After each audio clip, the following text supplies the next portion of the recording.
Lord whence great melee. The festive atmosphere gradually resumed following the king's unanticipated arrival, yet a discernible hesitance lingered in the air, accentuated by subdued murmurs. Christopher's table soon returned to their conversation. He did not miss the dirty stare that Robert Baratheon sent to the man who was arguably the cause of his parents' death, at least in the mind of the young Lord Paramount. Christopher, perceptive as ever, found himself unsettled and sought reactions from the other noble tables. His gaze fell upon Lord Hoster Tully, distinguished by his auburn hair and the silver trout adorning his doublet. The Tully lord maintained a subtle demeanor, nodding in agreement with the discussions among his bannermen. Christopher, however, spied the calculated glances that Lord Hoster Tully directed toward the high table. Their eyes met briefly, and it was Christopher who broke the connection, prompted by the soft sound of breathing near his ear. Turning to the side, he noticed that Tytos had leaned in close. Lord Hoster is the very picture of a calculating Tully lord, always in pursuit of the next opportunity, whether it's a superior position or a strategic marriage. They're perpetually unsatisfied. Granted, they find themselves in a delicate position among the Lord Paramounts, with River Run's defensibility and the discord among their vassals serving as their primary strengths. Christopher raised an eyebrow, and Tytos chuckled lightly in acknowledgement of the irony. I'm fully aware of my own contributions, but some feuds are destined to resist peaceful resolutions. The blood-soaked pages recounting the history of my forefathers certainly make that point, he conceded, the contradiction not lost on him. Lord Hoster Tully, as a Lord Paramount, had the reputation of being more grasping for a lord of his station. However, the Tullys never found it easy to rule as Lords Paramount of the Riverlands.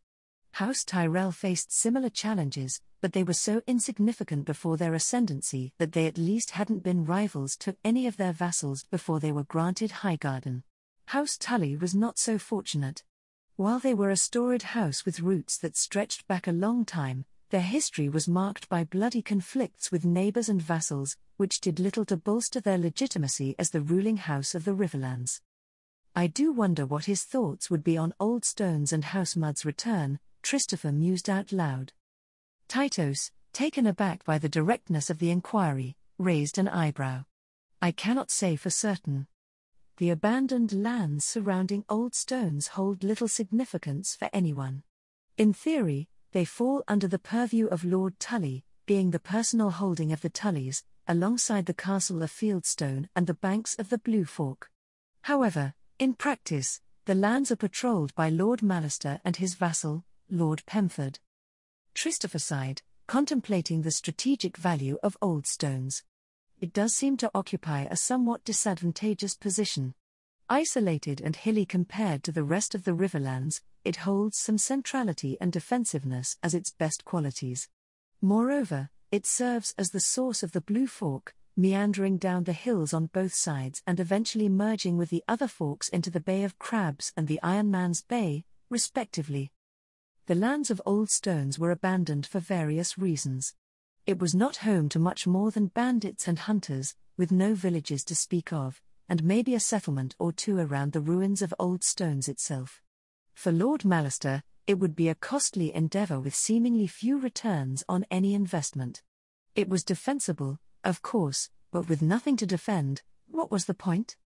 Christopher himself struggled from an objective viewpoint to see any good reasons for him to even endeavor to rebuild the lands. The fact that it was his family's ancestral lands, however, made up his mind. House Mud would return to Old Stones one day. There surely had to have been some forgotten reasons for his ancestors to rule from those lands for centuries. Tytos offered a fleeting smile. If only one could forge a connection between the two. I confess my knowledge of the area is limited, but a link between Maidenpool and Seaguard to circumvent the Sea of Dawn could potentially turn it into one of the most valuable holdings in the Seven Kingdoms. Tytos paused for a moment before shaking his head slightly. Although, I doubt Lord Hoster would ever entertain the idea of such an investment. What began as a jest from Blackwood took on a more thoughtful tone as they exchanged inquisitive glances. The notion of such an ambitious project lingered in the air. Christopher mused, it would be stupidly expensive, Maybe Lord Tywin's fortune could finance it or the entire income of the Reach, but digging a canal is possible. Christopher wouldn't even know where to begin, perhaps with a shovel. Christopher, trailing off in contemplation, began, if it were possible. Tytos again shook his head, indicating the impracticality, though his dark eyes conveyed understanding. Indeed, unfortunately, it's an impossibility, Christopher disagreed, the idea lingering in his mind. Costly, undoubtedly, but impossible? My aim, then, is to pursue the impossible dreams, eh? Christopher declared, raising his tankard. Tytos regarded him with an inscrutable expression before nodding and joining in the toast. Impossible dreams. Eddard Stark maintained a stoic expression, seemingly impervious to the relentless sun beating down on him. The heat trapped under his grey doublet grew increasingly uncomfortable as he dutifully assumed his place alongside his brother and sister in the stands, ready to witness the melee. They were now on the third day of the 10-day-long tourney. After the introductory feast on the first day and the qualifying melee yesterday, they were finally poised to begin the second most prestigious event of every tournament, the melee. The continuous feasting had already left Eddard's northern sensibilities in a whirlwind. Course after course and barrels of ale and wine every day, his time in the Vale had been less reserved than in the north, but this tourney presented a whole new level of indulgence. Eddard conceded to himself that he favored the melee over the joust. Perhaps it was due to his more proficient swordsmanship compared to his skills in jousting, or maybe because the melee seemed more practical. The north, being more infantry-based than its southern neighbors, had a different martial focus. The most chivalrous or pious knights chose not to participate in the melee. Some directed all their attention towards the renowned joust, while others, as Eddard knew, regarded the melee as nothing more than a brawl. This sentiment seemed to hold true, especially after witnessing the qualifying melee the previous day, where the enigmatic Christopher Mudd stood out as the sole contender displaying any semblance of grace. The lowborn melee, however, had not lacked onlookers. Despite skepticism from certain quarters, the Stark family and their bannermen predominantly occupied the highborn seats, with a smattering of squires and landed knights also observing the spectacle. The small folk showed up, of course. They enjoyed every event, from the smallest axe throwing to the joust itself. The shift was now evident, with almost all nobles from every region represented in the stands, ranging from minor ironborn lords to Prince Rhaegar and Lord Went. The king was also present, seated under a shaded part of the royal box, looking surprisingly miserable and not bothering to hide his true feelings, though he did preen when the crowd cheered. Eddard foresaw that the highborn melee would be far more interesting. His friend Robert cut a striking figure among the contenders, being the definitive tallest competitor. Eddard's brother Brandon looked formidable in grey stark emblazoned armor. It was clear whom Lyanna and Benjen supported the most, and for Lyanna, it was most definitely not Robert. Ned's friend had asked for his sister's favor, something she granted reluctantly. A grey band of cloth proudly adorned the young lord's powerful arm. Unfortunately, news of Robert's baseborn daughter had reached Lyanna and Robert simultaneously, leaving a less than ideal first impression. While Ned had been as excited as Robert when the letter of the two's betrothal had reached them. In the first days of the tourney he only grew more and more nervous about the impending union. One was his brother in all but blood and name, while the other was his beloved sister. Ned wanted nothing but the best for both, but what if the best for the two was contradictory? If only his sister let Robert prove himself.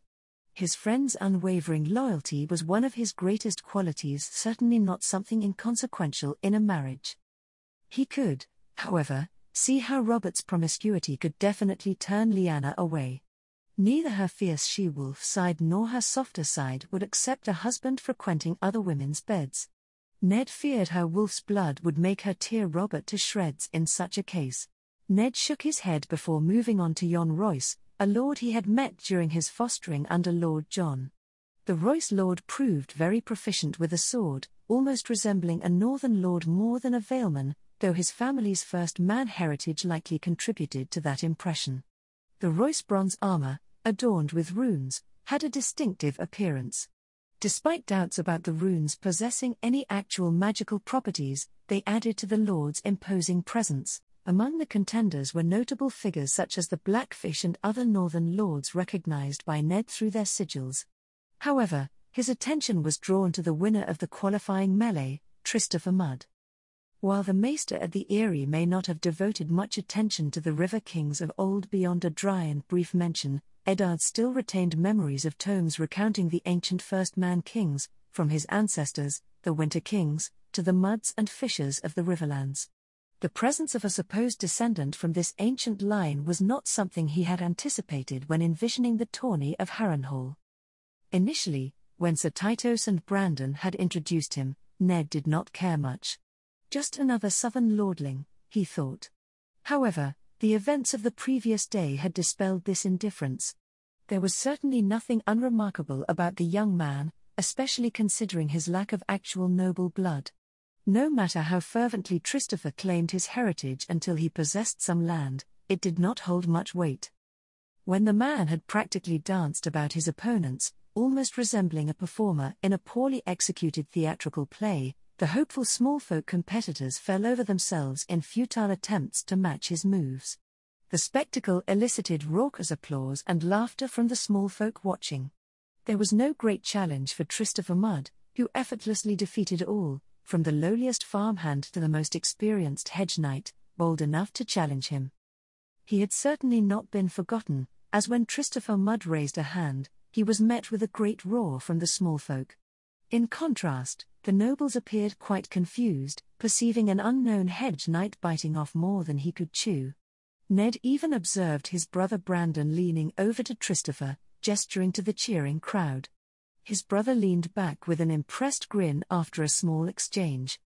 Ned's youngest sibling Benjen seemed captivated by the enigmatic Christopher Mudd, joining in the cheers with the smallfolk. This drew some curious looks towards the Starks, but they paid them no mind. A resounding horn echoed around the entire arena, and the clamour quietened. Prince Rhaegar rose to his feet, joined by Lord Went from the royal box. "Welcome, my lords, ladies, and dear subjects," the Silver Prince exclaimed with a polite smile on his handsome face. "To a melee that will surely match the tourney, an event that will be remembered for centuries." The announcement prompted loud cheers of excitement from both the lowborn and highborn alike. I shall not delay the excitement for too long, so let our heralds announce the competitors for the winner's prize, 20,000 gold dragons. The announcement elicited a large, shocked gasp from the gathering. It was indeed a remarkable prize. Ned couldn't help but imagine that one would have to win numerous northern melees just to match it. The last tourney he had witnessed in the Vale at Redfort had offered a prize of 1,000 gold dragons for the melee. This was unquestionably a tourney for the ages, and he doubted that the treasury of Winterfell housed many more coins. The North was not renowned for its wealth, given its modest trade and significant wintertime expenditures. Winter is coming, and hoarded gold did little to provide warmth. Lord Paramount Robert Baratheon of the Stormlands. As the names were announced, Ned couldn't help but feel a surge of excitement for the upcoming event. Once again, his gaze found the armored form of Christopher Mudd. It was a plain set, yet sturdy and well-maintained, with the brown tabard featuring a stitched golden crown as the most interesting feature of his figure. Among his siblings, the only one who didn't seem to care for Christopher Mudd was his sister, who cheered fervently for Brandon. It remained to be seen what would become of Christopher Mudd, but if Eddard was sure of anything, it was that the man would not fall into obscurity after this tourney. The only question was, to what heights would he rise? Christopher swung his sword experimentally. It was no masterwork, but like much of his equipment, it would serve its purpose. He couldn't help but glance at the roaring crowd surrounding him. The moment felt surreal, as all the planning, travel, and hard work had finally culminated in this. This was the make or break point, either he would rise to fame or forever remain in obscurity. Perhaps his son could pick up the torch in the future? No, this was the most crucial moment of his life yet. As the horn sounded to start them, his heart seemed to want to beat its way out of his chest. Carefully, he navigated away from any infamous names.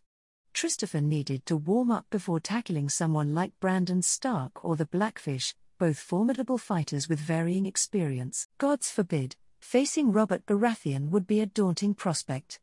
The glinting warhammer of his did not look any less intimidating up close. Christopher knew he could not take him in a straight fight, that was for sure. It seemed the gods were in his favor as Christopher remained unchallenged until he came face to face with a young Frey knight. Most likely a son or grandson of the Lord of the Crossing, the Freys had a tendency to worm into every possible event. The knight, around his age, didn't seem very confident as he charged Christopher and threw some experimental jabs. They were easy to evade, and the few more concentrated strikes were swiftly met with Christopher's sword. There was an unwritten rule not to interfere in duels, and Christopher exploited this by responding with his own strikes. Nothing decisive, they soon fell into a rhythm that resembled an almost choreographed duel. It would be prudent to let the competitors thin out, preserving his strength as well. Not the most honorable, but what was honor in this cruel world? His gaze occasionally snapped over to other duels. Many of the toughest competitors had already dispatched their first and even second opponents, gearing up for more challenging matchups. Christopher noticed Brandon Stark eagerly engaging in a duel against his betrothed's uncle, the infamous Blackfish. A flash of steel interrupted his observations, forcing Christopher into an acrobatic leap backward to avoid being skewered by the Frey knight's castle-forged steel. The thought of being killed by a Frey, the humiliation of it, he would die again. After a brief but fierce power struggle, he managed to lock blades with the Frey knight. In the end, Christopher emerged victorious, with the knight's blade in the sand and his own at the knight's throat. "I yield." The young knight's voice cracked, and Christopher nodded, lowering his blade and quickly looking for his next opponent. He admitted to himself that toying with the Frey knight had been reckless. "Sir Raymond Frey yields to Christopher Mudd." A herald shouted, met with a great roar of approval from the crowd. His eyes soon found a reach knight bearing a yellow sigil with red ants. Christopher couldn't recall the house's name, but as they clashed in a flash of blades, he recognized that this knight was older and did not seem to be a slouch with a blade. However, there was something stilted in the man's strikes, perhaps an injury. Recognizing the potential weakness, Christopher was remiss to exploit it. He moved faster and faster, employing feints and powerful strikes at almost random intervals. There wasn't much thought behind them, as Christopher soon realized that the Ant Knight, if not injured, was not accustomed to more dynamic duels. Likely more used to choreographed and proper knightly duels. This assumption proved true as the knight blocked ever more desperately, with less and less practiced blocks devolving into wild swipes of his blade, leading further into the inevitable.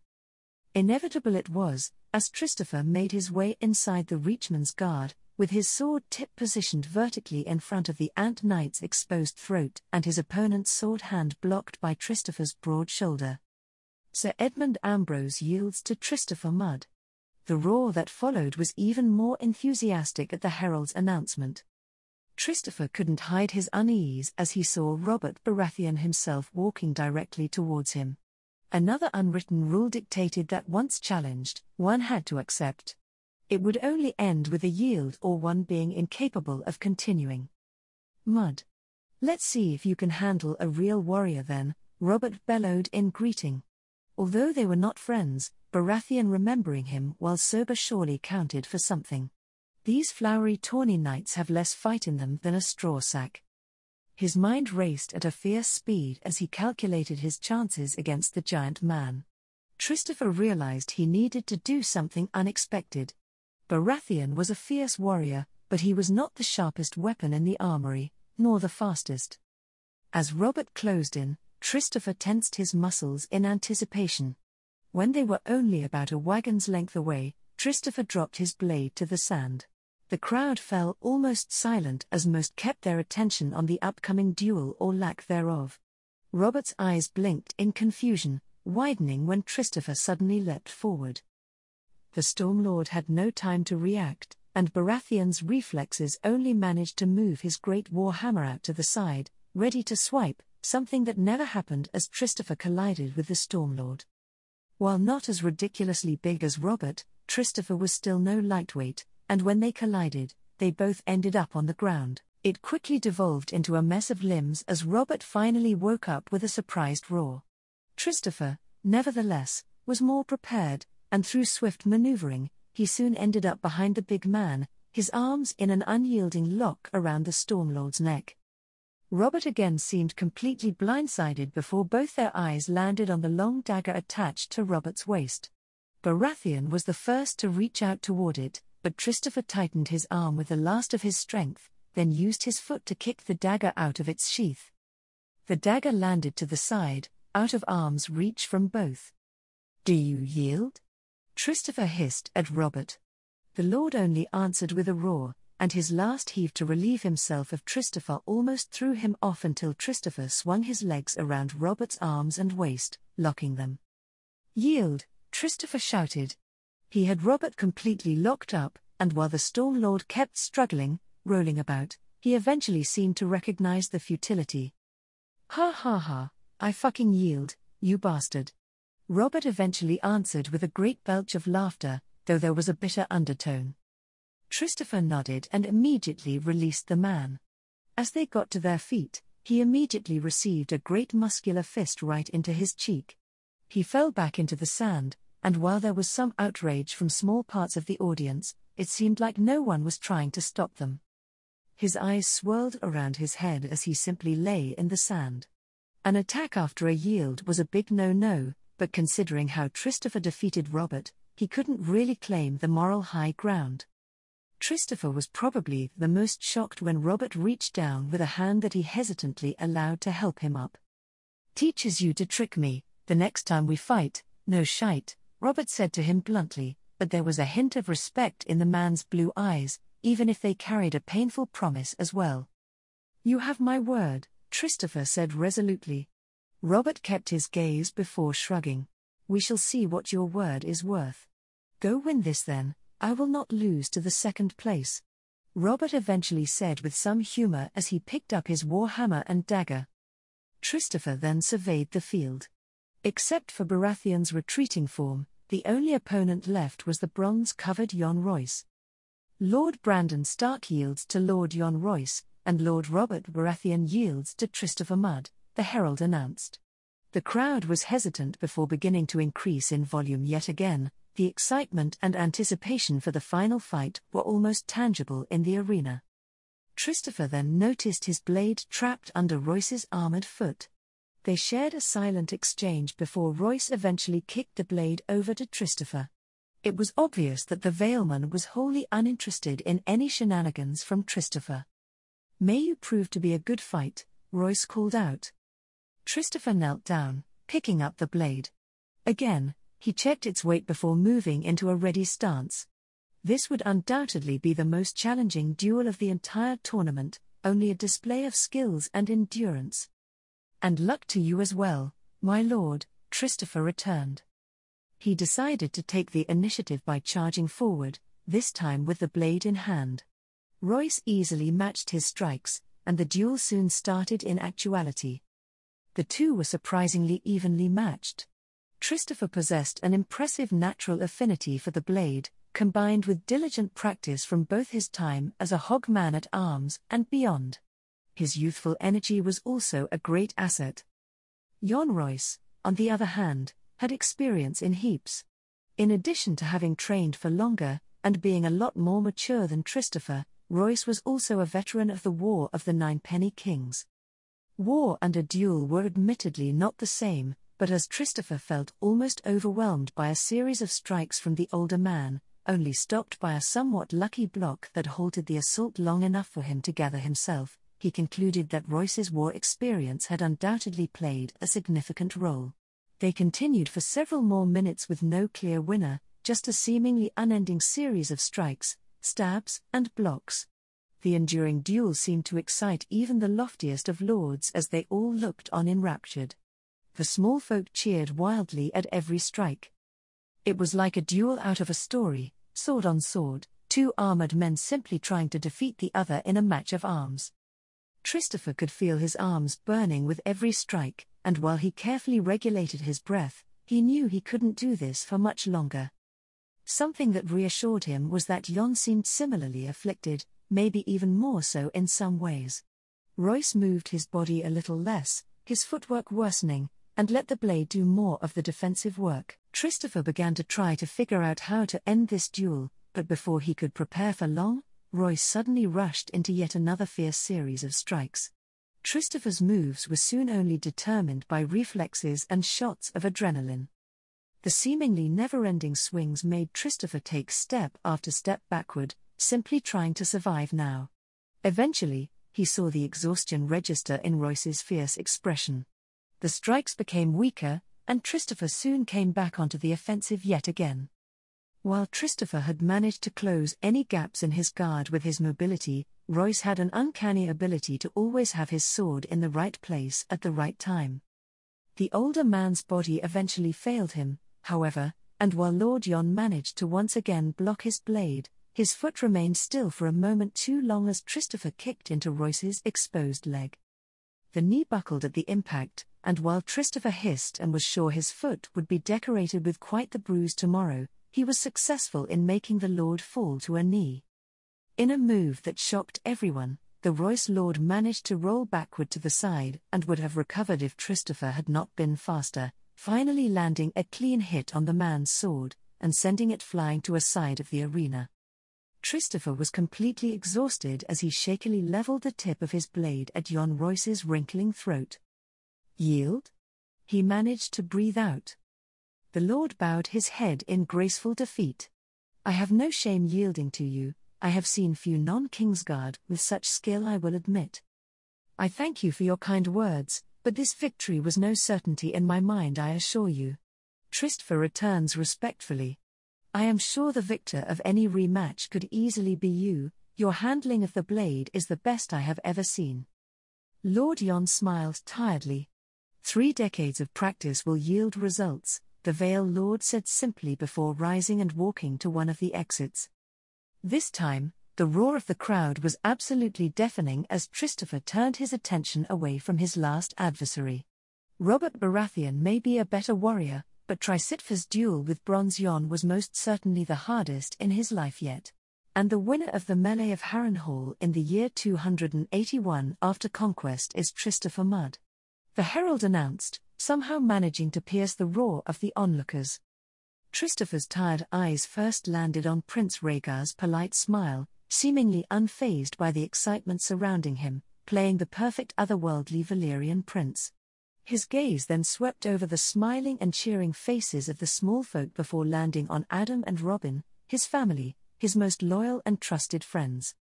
A palpable hush descended upon the royal box, and a shiver ran down Christopher's spine as King Aerys rose, his unsettling smile adding an air of ominous anticipation. Whether the king's expression was a calculated gesture or a consequence of his less than graceful aging remained a mystery to Christopher.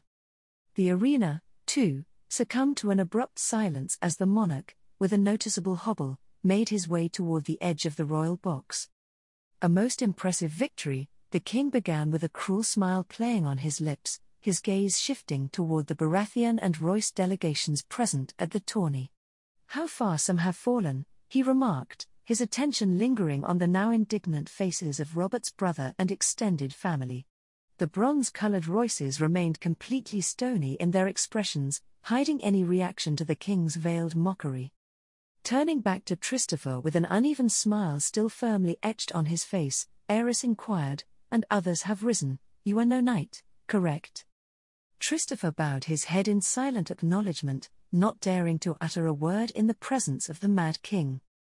"Something that will change soon enough, I am sure." "Congratulations," announced Aerys, prompting an enthusiastic if somewhat hesitant applause. His eyes swept over the masses, a giddy expression on his face. He then turned to his Kingsguard, leaving an air of uncertainty lingering in the arena. "The king requests the presence of young Sir Jaime Lannister, son of Tywin Lannister." The proclamation echoed through the arena, the voice of the white-clad knight cutting through the ambient noise. Christopher shifted to the side, realizing that the king had moved on to other matters. In the distance, he observed the handsome blonde Lannister making his way towards the royal box, eventually gaining admission. From his vantage point, Christopher could only catch glimpses, but it became apparent that the young man had fallen to a knee in front of the Kingsguard knight next to King Aerys. "Welcome, Sir Jaime Lannister, to the Kingsguard," completing the final 7th place in his Grace's esteemed ranks, the Kingsguard eventually declared, the culmination of a brief ceremony. The Lannister scion was soon draped in the iconic white cloak of the Kingsguard. The small folk burst into enthusiastic cheers, elated at the prospect of a new addition to the legendary order. Conversely, the response from the lords and nobles was restrained, characterized by courteous applause. Among the Vestalender lords, outrage was evident. They saw it as nothing more than a farce. Lady Cersei attempted to maintain an impassive expression, but a fierce look gleamed in her gorgeous green eyes, betraying a deep-seated discontent. Some lords who harbored no love for House Lannister displayed visible satisfaction at the obvious humiliation, relishing in the spectacle. In contrast, the more neutral faction appeared disturbed by the entire stunt, recognizing the lack of honor in the king's decree. King Aerys wore an undoubtedly cruel smile, and Christopher was convinced it was his deliberate intention. "My first command to you, my young servant, is to travel back to the capital and take on the duty of protecting my beloved wife and son," the king hissed as he mentioned his wife. Sir Jaime appeared visibly torn, unable to conceal his disappointment. Christopher even caught glimpses of some older Kingsguard knights whispering towards the king, but the monarch remained unmoved. With a deep bow of his head, Sir Jaime reluctantly moved out of the royal box. Christopher suddenly found Adam and Robin flanking him. "A humiliation and a double-edged honor," Adam remarked quietly as the cheers of the small folk continued to echo. "It was no honor, and everyone knows it," Christopher retorted. "Lord Tywin loses his heir, and his house is once again demeaned as mere servants by our king." As they moved into one of the tunnels, the enthusiastic cheers of the crowd faded into a dull murmur. Robin voiced his concerns. "All this cannot end well, and I am not sure it will conclude with Aerys's death, whenever that may happen." Adam interjected, turning to Christopher, "He even set you up against Baratheon and Royce, turning their defeats into a means of shaming them. If they see you as the reason, they might cause problems." Adam looked somewhat nervous as he voiced his concern. Christopher grunted, "It's a possibility, but Baratheon can respect a victory regardless of the means, and Royce is mature enough to realize that the king is simply stirring discontent for the sake of it. Prince Rhaegar, on the other hand, is the epitome of a perfect heir. He still commands considerable support, even without his alliance with Dorne. His connections with the Tyrells of the Reach and the Crownlands are strong. No one has a bad thing to say about him." Robin and Adam nodded in agreement. "Indeed, if there's anyone to fix this mess, it seems to be the prince," Adam conceded. "House Mud will rise regardless, whether under the king or the Silver Prince. It matters little, we have taken our first step toward a renaissance," Christopher declared to his friends, and they responded with excited smiles. Amidst the dragon's internal conflicts, House Mud, led by Christopher, poised itself to seize every opportunity. With nothing to lose and everything to gain, Christopher eagerly embraced the unfolding game.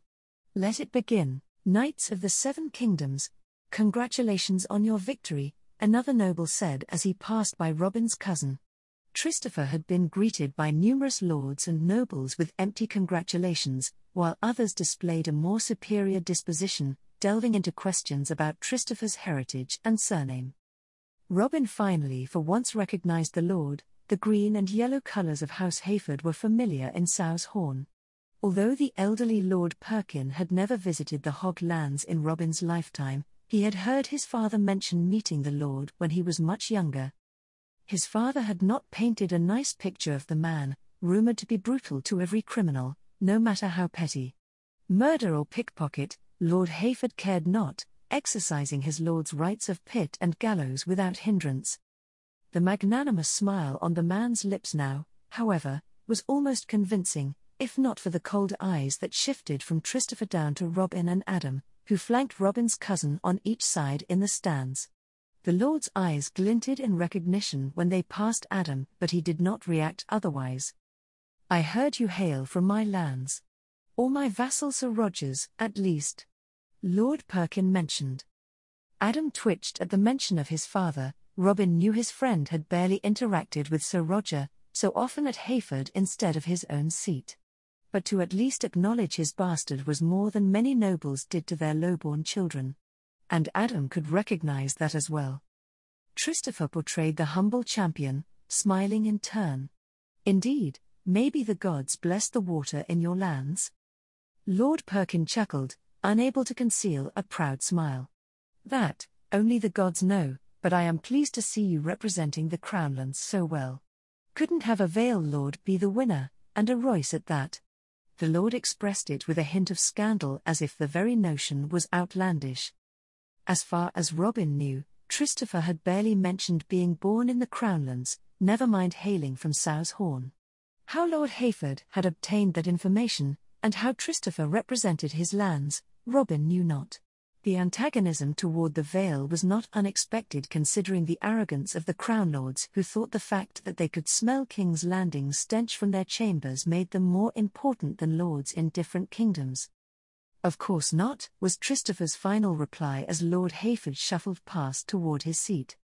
Robin scanned the stands surrounding them, seated in the noble section of the arena as the champion of the previous event. Christopher and his entourage had earned this privilege. The heat grew in Robin's new woolen doublet, a stark reminder of the position they now occupied. Christopher had promptly put the winner's prize to use, investing in matching doublets for all three. Christopher and Robin donned brown doublets, with Christopher's featuring a stitched mud crown.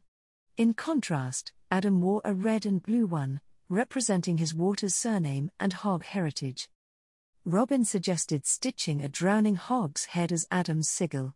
However, it was deemed a bit presumptuous to establish sigils, especially considering none of them had been knighted. Consequently, they decided to hold off on that decision for the time being. Christopher. Congratulations are in order, a voice suddenly exclaimed, and as they turned, they were met with the Stark family, with Brandon at the head. Christopher smiled genuinely, and Robin couldn't help but mirror the smile. His cousin deserved these congratulations, and finally, an honest noble graced them. The Starks' refreshing honesty was admirable. When they said something, they meant it. I was unable to see your duel with Robert, but my siblings were mightily impressed. However, I did catch your duel against Bronze Yon. It has to be one of the most impressive duels I have ever seen in my life. You truly are a phenom with a blade, Brandon said with a big smile. And I know from first-hand experience trying to break Yon Royce's guard. He seems to know where you will strike before you even move your blade, right? Christopher said with a certain amount of awe. Aye, he can read minds, that one. But you defeated him, a great feat and one of many to follow, I am sure, Brandon finally stated. The Starks took their seats in the row behind, and the second son, Eddard, spoke up. A most impressive outing, though I am sure Robert will have something to say in the future, the normally reserved sibling of the Stark pack said with some humor. You should have heard him ranting as he came up to us.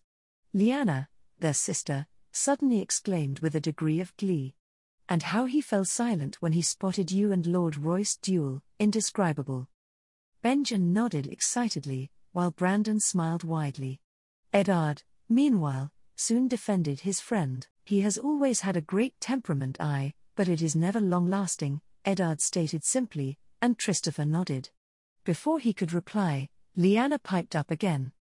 Not the only thing that isn't long-lasting, I am sure. Brandon failed to hide his snort of laughter. Lyanna had a small smile on her lips as she finished. Robin felt his lips betray him. Wasn't this supposed to be her betrothed? It was interesting to observe that the excitement of the match did not seem to be reciprocated. The more time he spent in the company of the nobles, the veil of superiority seemed to slip. The lords and ladies in their high and mighty castles were as human as the rest of them, only in more expensive clothes. Eddard simply sighed in defeat, while Benjen remained blissfully unaware. You were amazing, he said suddenly, looking at Christopher. Could you teach me and my friend Howland? He was being bullied, and Lee Eep, he suddenly stopped, and while Robin didn't see the direct reason, he caught Lady Lyanna's intense gaze on her brother. Amused by the siblings' antics, Christopher grew thoughtful before looking over at Brandon. The eldest Stark looked almost as excited. "Well, we could certainly have a session or two in the training yard. Know, however, that it would not be some magical way to become proficient with the blade.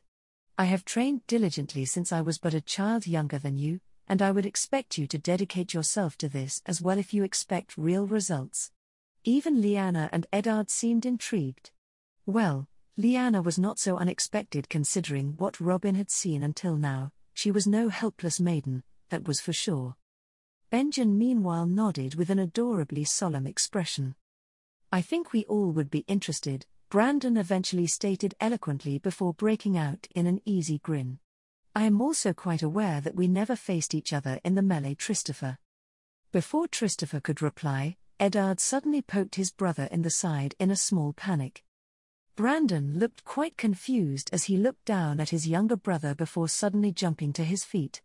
"Unfortunately, I must leave you here, the lance won't joust itself." Lyanna and Benjen snickered as their eldest brother hurriedly rushed out of the stands. Christopher and Adam both had laughter in their eyes as the remaining Starks turned back. Robin couldn't help but comment. "He is not how I imagined the heir to Winterfell being." His cousin and friend both seemed to agree and looked at Eddard with obvious curiosity. The Stark shrugged. "Certain Starks are said to have something my father calls the wolf's blood.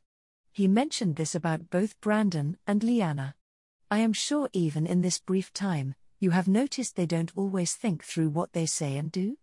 the second eldest Stark said with a pointed look toward his sister. Lyanna had a simple grin on her face, seemingly unabashed. "It is not my fault you possess the adventurousness of a pile of snow," she replied in an innocent tone. "Need I remind you who has traveled more kingdoms?" Eddard said with a raised eyebrow, causing Robin and his friends to chuckle good-heartedly as Lyanna's face fell. A booming horn blow interrupted any retaliation from the Stark lady as they all turned their eyes down toward a herald. "The good Lord Walter Went welcomes you all to the introductory rounds of the joust," the herald announced. "For the next 5 days of jousting, we will surely be treated with a spectacle great enough to echo the grandness of the tourney itself, as the melee of yesterday already proved." Many turned toward Christopher, who wore a polite smile. Robin had to give it to Christopher. His cousin could certainly wear a mask, outwardly unfazed by the hundreds of eyes that passed him.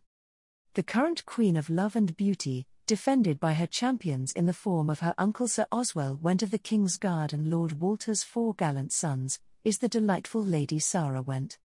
The young woman was undoubtedly comely, with silky dirty blonde hair and prominent light brown eyes. She couldn't hide her smile as she waved from her prominent place beside her Lord Father and the King, who seemed willing to remain silent for now. 2 servants lifted a curtain underneath the royal box, revealing 4 shields decorated in yellow and black Went sigils flanking the centrally placed snow-white shield of the Kingsguard. Our eager contenders will then simply tap the shield of the one they want to challenge. One can only challenge the champions of Lady Sarah, and if defeated, one cannot try again. The herald took a noticeable breath of air, letting the crowd murmur excitedly before continuing. "If they win, they will take the place of the champion until they either are the last left or are defeated in turn. The champions are allowed to challenge any of their fellow champions if they are so inclined, though the defeated may only gain custody of their arms and mount. The position of champion will have to be challenged by non-champions." The herald once again paused after he had explained the rules. Every tourney did things differently, and while not much may change, there was a precedent to explain them before the first joust for those unfamiliar. The current champions of Lady Sarah's honor, from left to right, are her brother Sir Stephen Went. A great cheer erupted as the knight in question trotted out upon a strong pale stallion underneath his sister and the shield in question. And Sir Willem Went. Another young man trotted out on an almost identical stallion. Both men possessed the same wavy brown hair.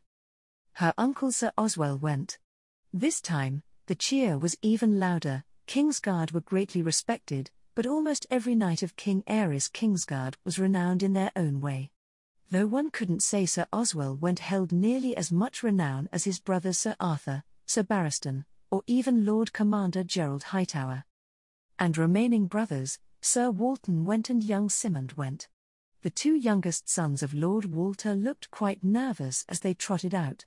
Simond couldn't be older than Benjen Stark, while Sir Walton was of age with himself, Christopher, and Adam. They nevertheless received polite applause and soon looked excited by it all as well. Both had manes of brown hair, with only Lady Sarah not being graced with the brown hair of the other wents. I shall delay no longer, let our first contender present his challenge. The then herald looked down upon his long scroll. Introducing, the famed sword of the morning, Sir Arthur Dane of the King's Guard. The white-cloaked figure then rode out into the sandy arena, being greeted with the greatest cheers yet. Sir Arthur had left his infamous milky white blade, the ancestral Dane greatsword, and the reason for Sir Arthur's title, as Christopher had told Robin, Dawn.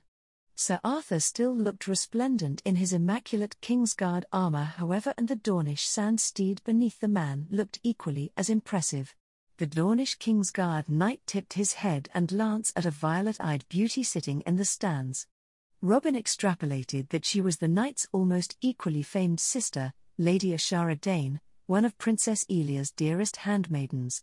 Her breathtaking beauty was obviously not overstated, as she smiled back at her brother as he passed. Sir Arthur rode right before his brother Sir Oswell and resolutely tapped the white shield above him. Sir Arthur Dane challenges. Sir Oswell went, the herald announced grandiosely as the two knights took their places. A black and yellow flag was soon raised and then fell in front of the two knights, prompting them to charge each other. And so began surely the most anticipated joust in recent memory, with a white cloak charging another. Christopher had sat there the whole afternoon as joust after joust crashed into each other in front of him.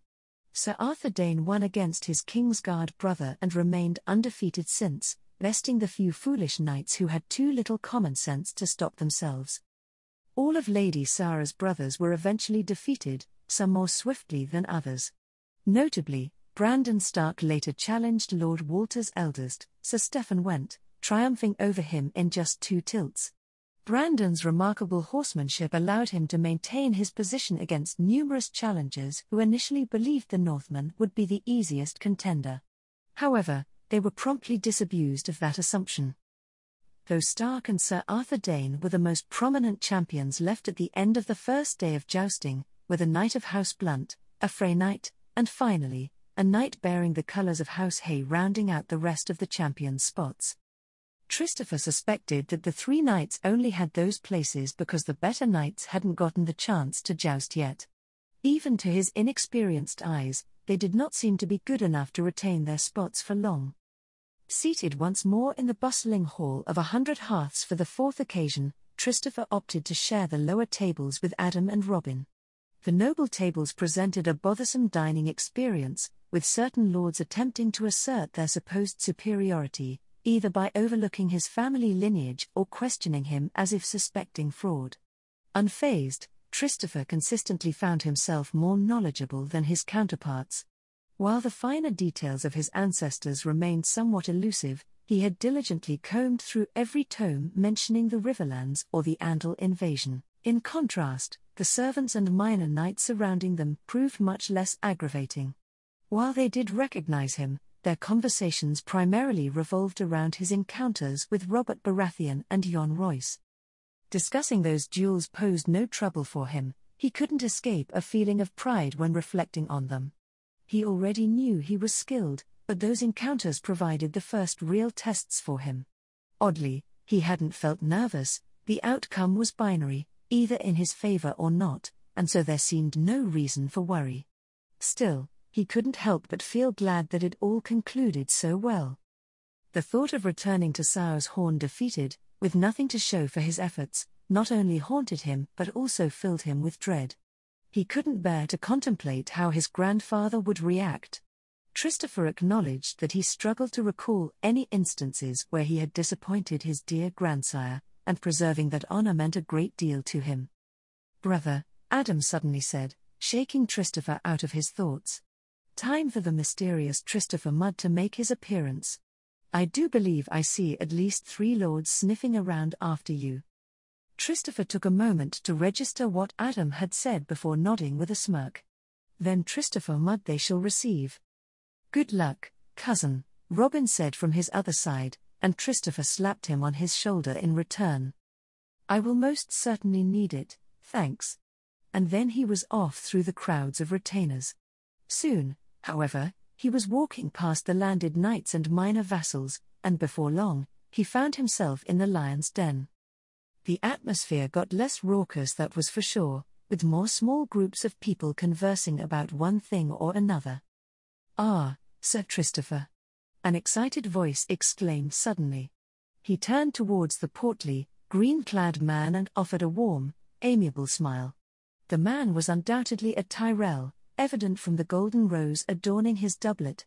Despite his healthy auburn hair, it seemed like his generous stomach had indulged a bit too much in the bounties of the land.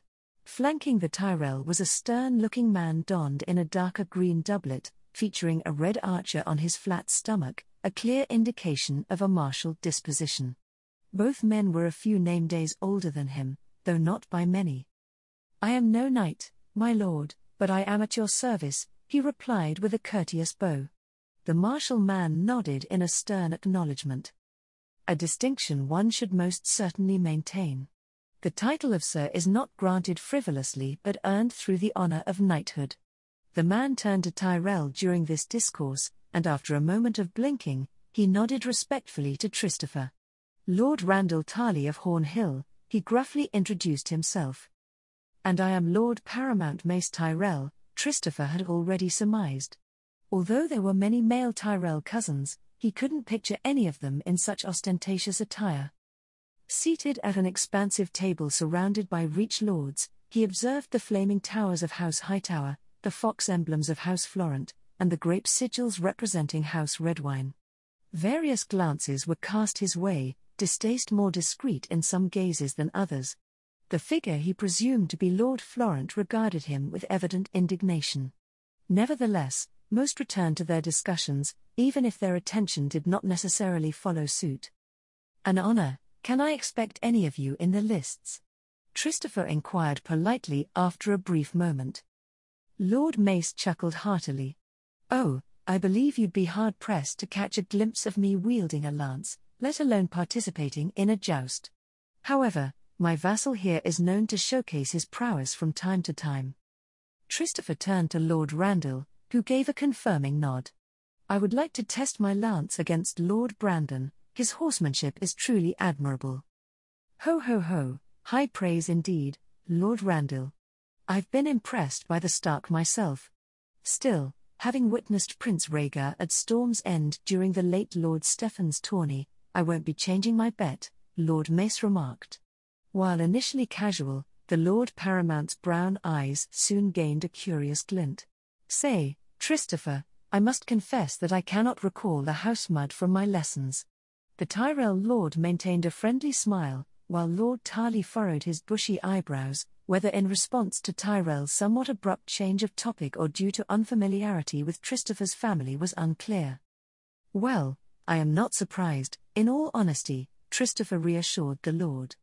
"It has been many years since my family held any notable sway, and while it's an interesting tale, I understand the Lord of the Reach has more pressing matters to delve into. To address your question, we once ruled the Riverlands as kings for centuries until the Andals arrived, approximately 2 millennia ago if our maesters have done their calculations correctly," Christopher explained with a polite tone.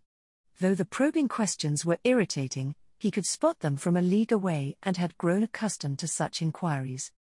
"Fascinating," Lord Mace responded with a bland smile, maintaining a polite level of interest, as Christopher would describe it.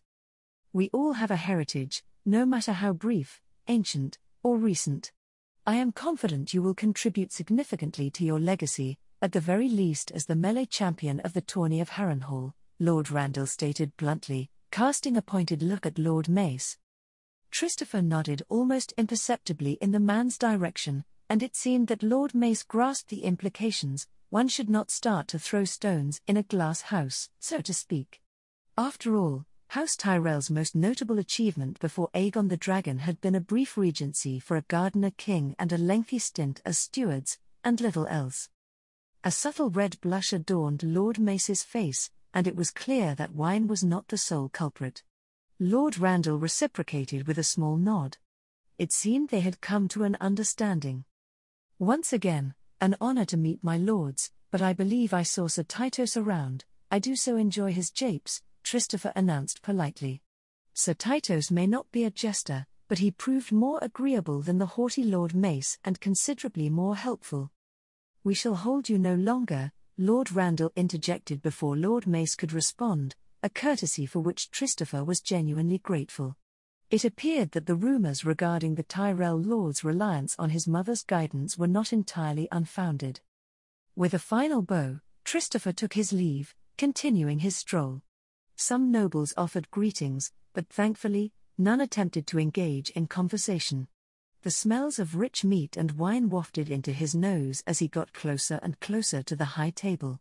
In the distance, Christopher spotted the imposing figure of Robert Baratheon seated at one of the tables, accompanied by a knight clad in a yellow woolen doublet akin to Christopher's in quality but adorned with human skulls and kissing lips, the unmistakable House Lonmouth sigil, if Christopher wasn't mistaken.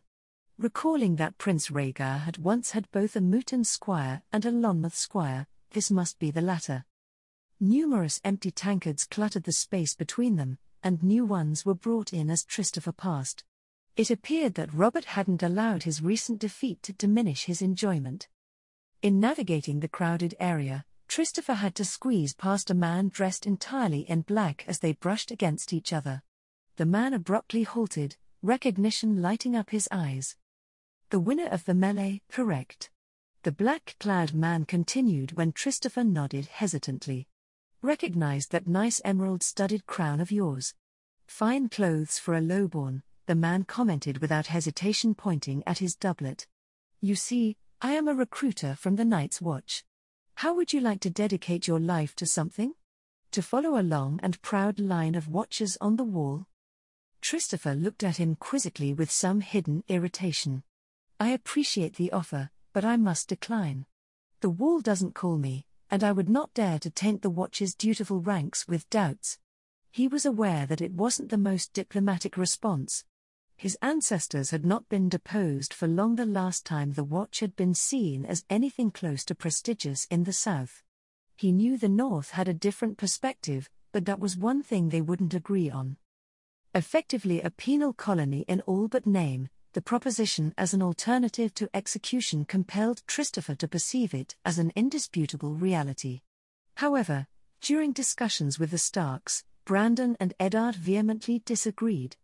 While acknowledging the honor achievable by voluntary members, Christopher harbored doubts, recognizing that there was honor to be gained but also a greater stain. "A smart mouth and a fast blade, you would have fared well with my brothers. Perhaps after a black eye or two," the recruiter said before walking away without further conversation. "Like flies to a pile of shit, those recruiters," a male voice suddenly said, and Christopher once again turned. "Jamus, how are the arms doing?" Christopher greeted with a grin. The youngest Blackwood rolled his eyes with a smile.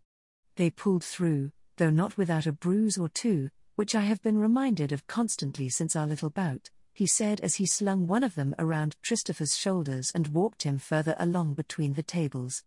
"My brother thought you would be interested to know that Lord Went requested you, then I shall pay our dear host a visit. You sure you're not interested in a few training sessions with me, young Benjen Stark, and Howland Reed?" The young knight looked completely deadpan. "Leave the children alive, will you?" Christopher simply winked. "Oh, they are much more resilient than you, I'm sure. Those summer snows I have heard about, very hardy those Northmen." Sir Jamus rolled his eyes before departing. "I will take that as a no," Christopher said to Jamus' retreating form. The knight simply shook his head, and Christopher chuckled. While Titos was a good man, Christopher hadn't discovered any real sense of humor. The Blackwood air may not be open enough to him yet. Sir Jamus, however, seemed to have inherited an appreciation for japes. Christopher drew immediate notice as he ascended the dais. Sir Jonathan Darry and Sir Arthur Dane, their hands instinctively on their swords, initially reacted, but away from none other than King Aerys, seated across the high table, allowed Christopher to pass through the imposing protectors of the royal family. The high table was not fully occupied, with Prince Rhaegar conspicuously absent, replaced by an olive-skinned man at Princess Elia's side. Judging by the man's proximity to Princess Elia, Christopher surmised him to be her infamous brother, Prince Oberyn Martell, a prince traded for a prince. Apart from the Martells, the king sat somewhat sullenly, positioning himself as far away from the Dornish contingent as possible. Lord Walter Went occupied the space between King Aerys and Princess Elia, 3 empty seats reserved for his presumably eldest sons. Went's wife sat beside their youngest son, Simond, and their daughter, Lady Sarah, was positioned closest to the princess. Christopher Mudd, the man of yesterday's hour, the Dornish prince exclaimed loudly as he approached. Lady Shella Went displayed a subtle frown at his arrival, while her husband maintained a bright yet somewhat vacant smile. Christopher could already discern who held the true reins of power in Harrenhal. As per his understanding, Lady Shella was the daughter of the previous Lord Went but had to marry her cousin to consolidate their claims. While a dance of the bats might not be as destructive as dragons, Christopher couldn't imagine any family willingly succumbing to internal strife, especially given the existing external threats. The prospect of it being a union of love seemed unlikely, given the noticeable distance between the two and their contrasting dispositions. Christopher wouldn't be too hesitant to place a bet on that observation.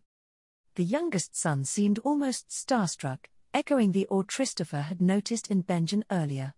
His sister, on the other hand, displayed a healthy blush, whether attributed to his presence or the infamous reputation of the Dornish prince only a few seats away, Christopher couldn't discern.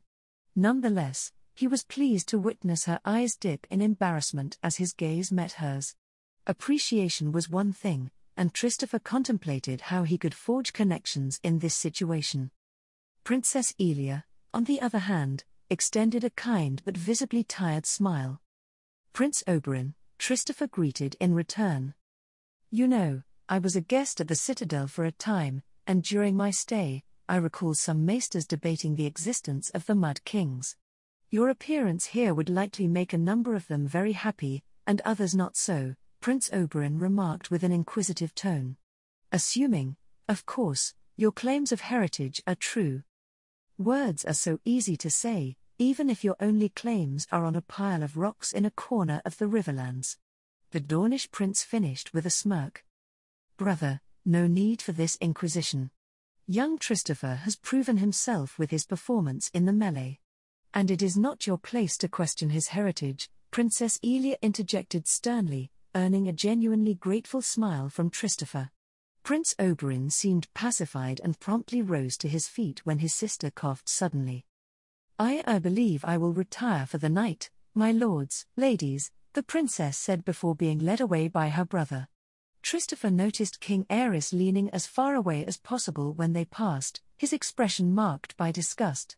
"A wonderful woman, Princess Elia," Lord Walter suddenly remarked, and Christopher sensed he wasn't the only one who caught Lady Shella's disgruntled look at her husband, followed by a subtle throat clearing. Lord Walter blinked before redirecting his attention to Christopher. "Ah, yes. Congratulations on your victory. I don't believe I've had the opportunity yet." Christopher responded with a courteous bow, uncertain about Lord Went's intentions. "The Lord didn't seem entirely present. There were some concerns over your duel against Lord Baratheon." Lord Went paused, wearing an apologetic look. "Some found it quite unseemly, and there were even demands for your disqualification and the revocation of your prize. I, of course, assured them that such actions would not be taken, but I would recommend caution in not overstepping your bounds." Lord Went evidently believed he was offering valuable advice to Christopher. A flicker of irritation churned in Christopher's stomach, but he managed to swallow it down. "My thanks for your advice, I will certainly keep it in mind," Christopher responded diplomatically, though Lady Went narrowed her eyes once again, clearly not a fan of his. "A wonderful performance, young man," the uncomfortably wheezing voice of the king suddenly exclaimed. There are some lords in these lands who can't help trying to crawl up to places they are not supposed to be, and it was a joy to see you drag them back down to the gutters where they belong. The way the king could insult everyone he mentioned with one sentence was almost impressive, if it wasn't at Christopher's expense. However, he couldn't say he took it very personally, as he simply smiled gratefully in response. Lord Went's eyes widened almost comically at the king's comment, while Lady Shella managed to hide her surprise better. Their two present children appeared very much confused by the situation, with the son displaying more bewilderment, and Sarah seeming to absent-mindedly observe Christopher. "It is my pleasure to serve your grace," Christopher replied, and the king's sickly, blank violet eyes seemed to light up with a giddy look. As the minstrels began playing and tables were scraped in preparation, an idea popped into Christopher's head. The king appeared to relish his presence, and the one thing the Mad King liked even more was disgruntled but helpless nobles. "If there is nothing else, I would like to ask for a dance, my Lady Sarah. Your title as the Fair Maid does not do you justice." The eyes of the maiden in question widened dramatically, and while she seemed very eager, a shrill voice interrupted any reply. "You have overstepped. How dare you even ask such a question?" Lady Went said incredulously. "Let them, it is my command as king." "They are simply children," King Aerys' voice interjected, the unmistakable cruel glee in his tone confirming Christopher's earlier intuition. Lord Went, who had initially looked affronted, wilted immediately, and Lady Shella, though mutinous, did not utter anything further. Christopher extended a hand to the young lady. Sarah cast a hesitant look at her mutinous mother, but made a split-second decision to allow him to help her to her feet. "One dance, and if I see as much as a finger even close to any inappropriate place, I will have them cut off personally," Lady Shella declared as a parting comment as the two left and joined the now dancing lords and ladies on the floor below the dais.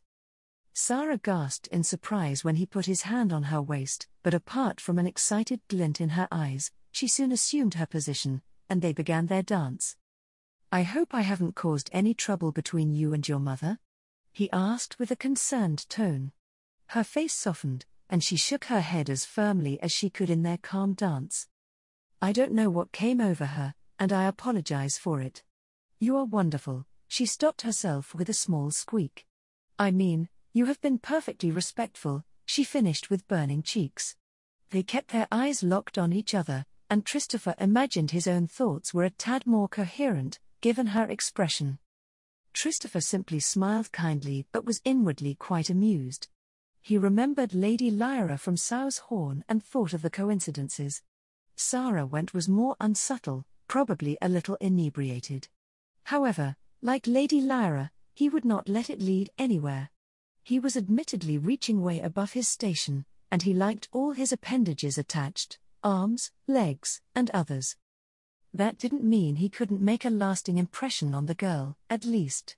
Perhaps one day, if she remained unattached and he gained a lordship. House Went was not a minor house, even if not highly respected. They possessed wealth, the great castle of Harrenhal, and were among Lord Tully's most powerful vassals, holding sway over all the lords and knights bordering the God's Eye. There was, of course, the curse of Harrenhal to consider, Christopher thought with amusement. That she was so enamored with him in a castle filled with almost every other noble in the Seven Kingdoms was a boost to his ego. It also gave him reason to look into a potential marriage between them in the future. Christopher recognized that marriage was often used as a political tool in the nobles' games, but he hoped to marry someone who, at the very least, didn't harbor animosity towards him, in addition to bringing value to his house. He wouldn't sacrifice a beneficial union for the first pretty face he encountered. The two finished their dance silently, Christopher contemplating the feast until now, and Sarah, well, he was sure was not thinking of very appropriate things. A cough from their side startled the two, and Sarah's eldest brother, Sir Stephen, stood there with a stony expression, though Christopher believed he spied a certain amount of fondness and exasperation in the man's brown eyes. "Brother," Sarah said almost guiltily, though Sir Stephen was mostly focused on Christopher. "May I have my sister back?" he said after a moment with a tight expression, and Christopher nodded, turning back to Sarah. He kissed the back of her hand. "It has been a pleasure, my lady. It seems your beauty has distracted my courtesies. Sir Stephen." He released her hand and once again nodded to both before leaving as Sir Stephen all but dragged his sister back up to the high table. Even better for Christopher if he was her only dance this feast. He could imagine Lady went hiding her daughter away after this. It would make the moment all the more lasting for the girl. When he let his gaze sweep over the assembled nobles, he decided that he probably should retire.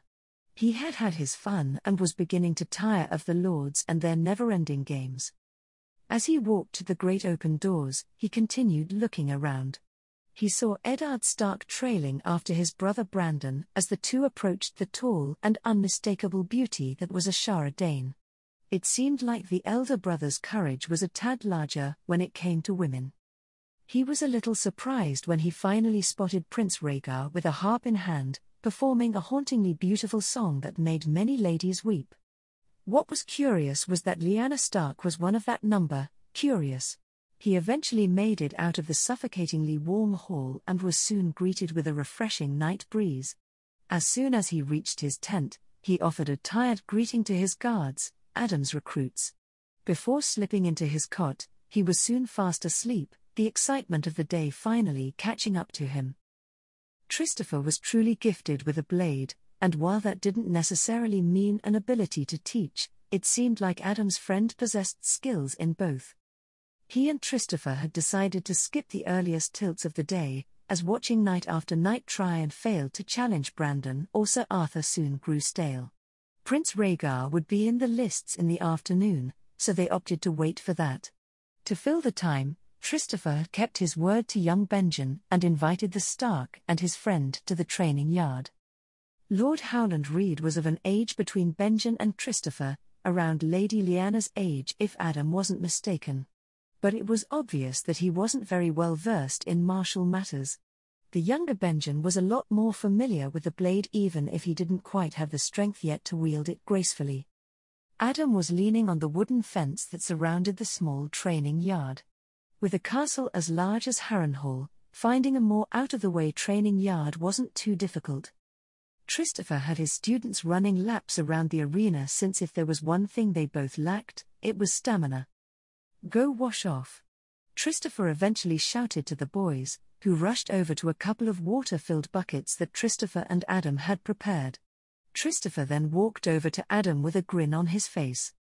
"It truly is something else to be the one to order the exercise. I now know how that damned Captain Warwick felt when he held me back after training and did the same." "And now you do the same to those boys?" Adam replied with a grin, and Christopher nodded. "Well, see how I turned out. If I had to sacrifice some sweat and tears, then so do they," Christopher said half-jokingly. "Christopher." The voice of Robin suddenly sounded to their left, leading the three of their guards. All four in the rundown courtyard turned to Robin. "The king has announced a manhunt for a mystery knight that was present at the lists. He insists to everyone who listens that it was Jaime Lannister, having defied the king's orders." "Sounds a bit unlikely. Did you see the mystery knight?" Adam eventually said as Christopher turned thoughtful. Robin nodded in affirmation. "Yes, I saw him joust and defeat 3 knights. When they requested to ransom their equipment, the knight said that they ought to teach their squires respect." Adam looked at his friend, almost amused. "Well, now I am sure it wasn't Sir Jaime. One can see his ego coming a league away. No way he would care for some obscure squires." "What is happening, Sir Adam?" Benjen suddenly said from their side, and Adam and Robin turned to the two boys. "It seems the king has called a manhunt for a mystery knight that was in the lists this morning. You are finished here, so I'm sure one of our men is willing to escort you and Howland back to your families," Adam replied, sending a look at one of their guards who soon gestured for the boys to follow him. He paused to look over at Christopher. Their leader remained silent. Did this knight have any distinguishing features or mannerisms? Robin followed his look at Christopher before answering. He was quite short, with ill-fitting and ill-matching armor. He did have a shield decorated with a laughing weirwood tree. Robin seemed to be reviewing his memory. And a booming voice, a fully concealed helm, of course. Would you think it hard to acquire this ensemble? Christopher suddenly asked. Robin shook his head. No, all was probably armor pieces this mystery knight found in an armory someplace. The shield, though, would be harder. It was quite distinctive. Christopher nodded then with a cunning expression. Well, then I want you, Robin, to recreate this armor. Try armories and such in the castle, while Adam and I shall search for a cutpurse or something, and then we meet back here in the afternoon. You see, I highly doubt they will find this mystery knight with so little to go on and such a large city of tents. It would be almost impossible. So what if we find this mystery knight instead? He didn't mean to. Adam's eyes widened, and Robin looked similarly surprised. Let's not dither, we have a knight to capture. In the unlikely event that this knight is found, we will, of course, abort this scheme, Christopher said as he began walking away with determination. Adam and Robin shared a look, but Robin soon rushed off. Adam could only hope they were not found out. Sir Adam maintained a stone-faced expression, not allowing even a sliver of his inner nervousness and doubts to show in his demeanor. He also paid careful attention not to give away any other tells with his body language, walking with a straight back toward the royal box. Christopher was on the other side of their prisoner, looking very serious, something Adam was sure was one of the man's many masks. Robin trailed behind them to finish the procession as more and more lords and ladies noticed their approach walking through the now greatly diminished stands. The king fidgeted, his eyes flicking with obvious paranoia. He had stayed in the jousting arena since he issued his command. While a shield had been found by Prince Rhaegar leaning against a tree, the mystery knight had not been found, until now, Adam thought sarcastically. Sometimes Christopher's schemes even made him nervous at how generally well thought out they were, always exploiting some weakness or another. The mystery knight was not a knight at all. He was a middle-aged fisher with 7 boys who was on his last legs, physically quite fit for a lowborn but financially struggling. When Christopher suddenly arrived with a bag of clinking silver stags and handed it to his family, vowing to add a bag of golden dragons in case the fisher died, the man agreed to don the armor they had provided and followed them unflinchingly as they approached the Mad King. My king, I present to you the Knight of the Laughing Tree. He was in the process of trying to return his stolen armor to one of Lord Went's armories when my cousin Robin and I found him, Christopher announced, seamlessly incorporating the absent armor they had pilfered from the armories into the narrative, neatly tying up any loose ends. The king's attention was wholly focused on the knight, his delight evident. Guards! Have this vermin thrown in the dungeons. He shall receive an appropriate punishment for his shameless thievery and treasonous behavior, the king screeched. Adam carefully avoided wincing at the unpleasant sound, not daring to imagine what King Aerys considered appropriate. What was worse was when the fisher was escorted away by Targaryen guards. The king then put on a smile, if the display of hideously yellow display of teeth could even be described as such. Adam didn't miss the meaningful glance that the fisher sent Christopher as he passed, being dragged between 2 Targaryen guards, nor Christopher's imperceptible nod in return. You once again impress, Christopher Mudd. Your loyalty is unmatched, and the results speak for themselves. You and yours have proven yourselves as leal servants of the crown, and for that, you will be rewarded. The king turned to his closest Kingsguard. Lord Commander, I wish for you to knight these servants of the crown. Gerald Hightower bowed and moved to them. Kneel, he said imperiously in front of them. Adam took a step back. I already possess a knighthood. Hightower simply nodded as Christopher and Robin kneeled in front of the Kingsguard knight. The sound of steel sliding along leather echoed around the now completely silent arena. The castle-forged blade soon landed on Christopher's armored shoulder with a clink. Adam spied Prince Rhaegar looking surprisingly conflicted, with a torn expression from his position beside the king. Perhaps the prince knew what fate awaited the mystery knight under his father's mercy. Adam had no idea what else could make the prince's control of his emotions slip. There were not nearly as many nobles present as during the jousts or highborn melee. Adam could spot the absence of the Starks, Tyrells, and Martells, along with many of their bannermen. The reluctantly impressed figure of Robert Baratheon was present, sitting beside his bannerman's grandson, and according to Christopher, drinking partner Sir Richard Lonmouth. Adam believed he heard Robin mention that the two had promised to unmask the Mystery Knight, so their sour expressions were not unexpected. The nobles' reactions could be summarized in three groupings: the indifferent ones, the envious nobles now aware of Christopher's rapport with the king, even if that wasn't necessarily a very enviable position, having the attention of King Scab. And finally, those who looked impressed. This included the Blackwoods, led by Sir Titus, who seemed very surprised at Christopher's rise. Adam could also see Lady Sarah looking somehow even more enamored with his brother. Even her brothers looked impressed, even if they tried to hide it with varying degrees of success. Christopher of House Mud. In the name of the warrior I charge you to be brave. In the name of the father I charge you to be just. In the name of the mother, I charge you to defend the young and innocent.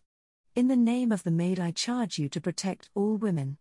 Rise, Sir Christopher Mudd, Knight of the Seven Kingdoms. Sir Gerald Hightower shifted the sword from shoulder to shoulder at every sentence before finally raising it when Christopher rose. Sir Christopher, Adam reminded himself. The knight nodded to Christopher before moving to the still kneeling Robin and repeating the ceremony. Rise, Sir Robin of Harrenhal, Knight of the Seven Kingdoms. As Robin didn't possess a surname, he was treated as a hedge knight and granted the surname of where he was knighted. The two newly knighted men received a healthy applause before Sir Aerys rose to his feet. You are dismissed, he croaked simply before turning around and disappearing from the royal box. The Kingsguard knights followed their king while Prince Rhaegar stayed for a moment, staring at Christopher before following his father. And now they were all knights. How much had changed in barely a year? Adam almost didn't believe it if it wasn't because he had lived it all. Was this the highest House Mudd and Christopher could rise? Adam doubted it, but one command of an unstable king could change everything. They could not forget that.